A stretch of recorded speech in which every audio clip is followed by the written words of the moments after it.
Hello दोस्तों, स्वागत है आपके अपने चैनल टॉक न्यू प्रिंसिपल में।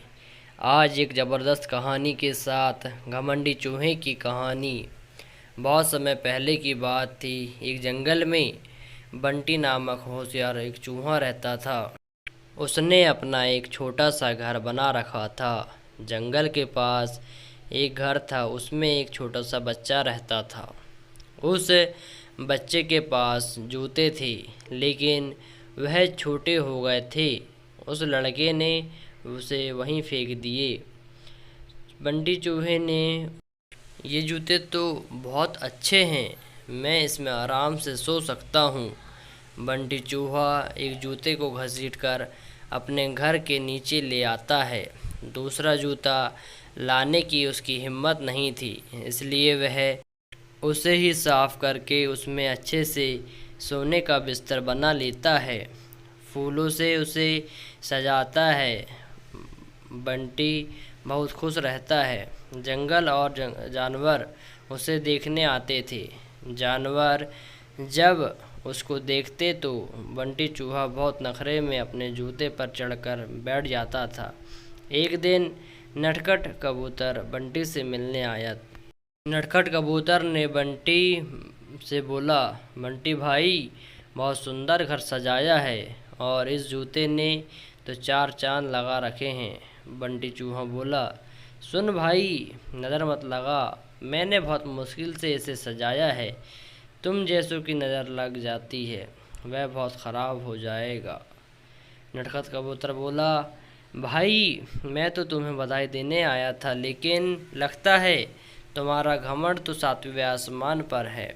बंटी चूहा बोला, मुझे किसी की बधाई की ज़रूरत नहीं है। मैं जानता हूँ तुम सब मुझसे जलते हो, क्योंकि तुम बाहर सर्दी झेलते हो और मैं इस जूते में घुसकर आराम से सो जाता हूँ। नटखट कबूतर बिना कुछ कहे वहाँ से चला जाता है। अब बंटी चूहा सारे दिन घूम घूम कर खाना खाता है और रात को अपने जूते में जाकर सो जाता है। धीरे धीरे जंगल के सभी जानवरों ने उसे बात करना छोड़ दिया। अब उसका कोई दोस्त नहीं था। धीरे धीरे समय बीतने लगा। एक दिन रात के समय जंगल में तेज़ बारिश होने लगी।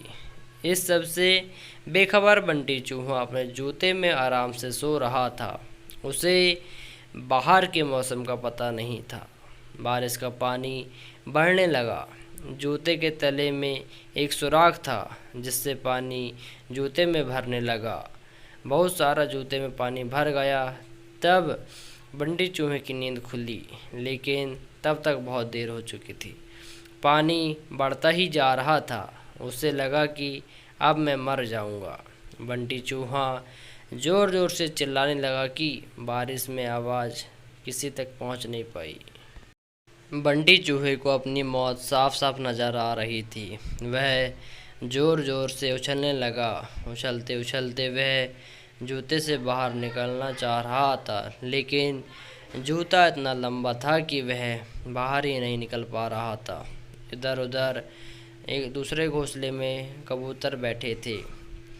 नटखट कबूतर ने सोचा, किसी की चिल्लाने की आवाज़ आ रही है, कोई मुसीबत में है।